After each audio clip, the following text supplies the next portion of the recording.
When we think of poetry, we usually picture something quiet, personal, maybe a little delicate. But what if I told you that those same words have been some of the most powerful, most dangerous weapons in history? Today, we're going to dig into how poetry became the engine, the myth, and the very soul of revolution. All right, let's get into it. And that brings us to the big paradox, right? Poetry starts as this deeply personal thing, something born from one person's private thoughts. So how in the world does it make the jump from a quiet page to a public square, becoming this force that can move thousands of people and even topple empires? That's the puzzle we're going to unpack. Okay, so for our first stop, let's head back in time. Picture this. It's 1789. The streets of Paris are in chaos. The Bastille has just fallen, and the old world is literally shattering. In this crazy, intense moment, we're going to see how poetry wasn't just writing about the revolution, it was actively fueling it. You gotta remember, this was an age way before social media, before TV, before anything like that. Poetry had a job to do. It wasn't about sitting around and contemplating things. It was a tool for mass persuasion. As our source material lays out, it was the fastest and most emotional way to get these huge political ideas straight into people's hearts. I mean, think of it. It was the most powerful viral content of its time. And oh man, no piece of content went more viral than La Marseillaise. The power of this song is all packed into this one line. It's not just, hey, let's fight. No. The bloody banner of tyranny? That's an image, a visceral picture you just can't forget. It instantly created a common enemy, uniting everyone from farmers to soldiers under a single urgent cause. And what's incredible is that this anthem was written by an army officer in just one night. One night!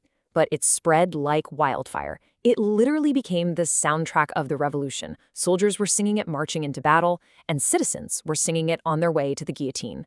Poetry wasn't just words anymore. It was woven into the very fabric of life and death. Another huge voice was the poet André Chenier.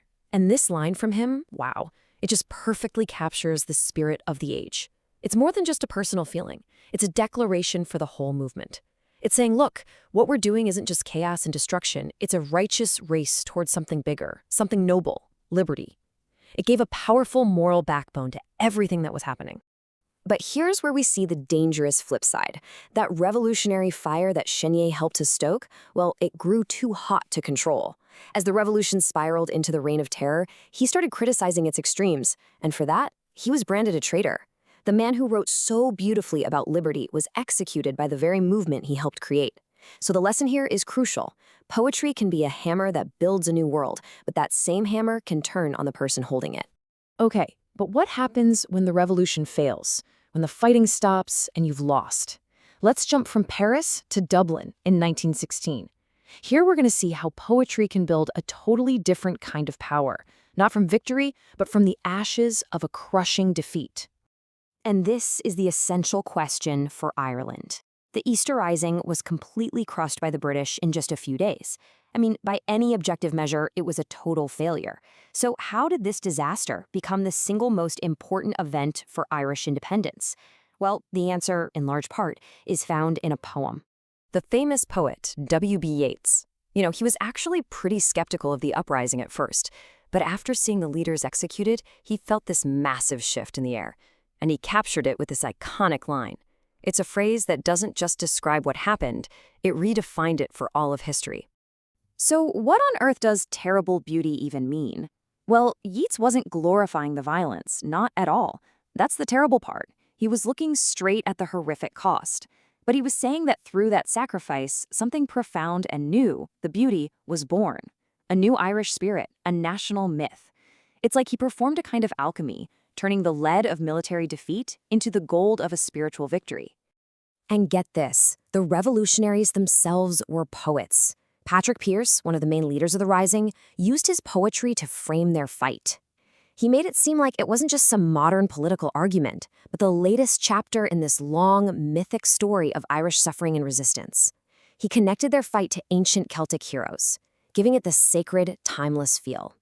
All right, so we've got two revolutions and two totally different jobs for poetry. Let's put them side by side and really break down how they compare. And this table just lays it out so clearly.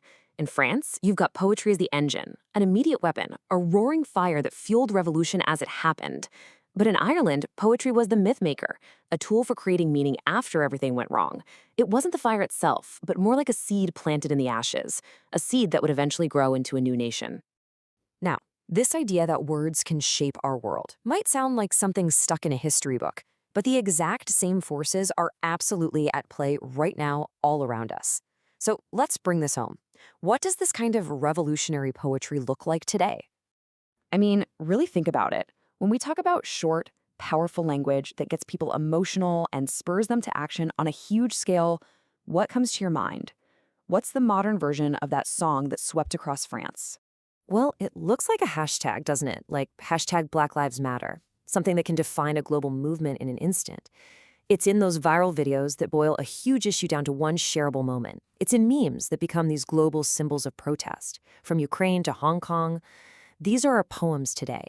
Short, powerful, and they can spread ideas and emotions across the world in seconds. So this leaves us with one last really big question. And this one's for you. The language that you use, that you share, that you like every single day, it is actively shaping our reality. It's building new stories, new communities. So the question isn't if it's happening, but what is it creating?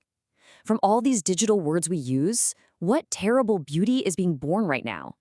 The ideas we've been exploring today are all drawn from the book Why is Poetry Dangerous by Young Wenkong.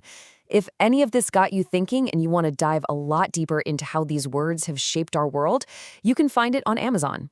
Thanks for watching.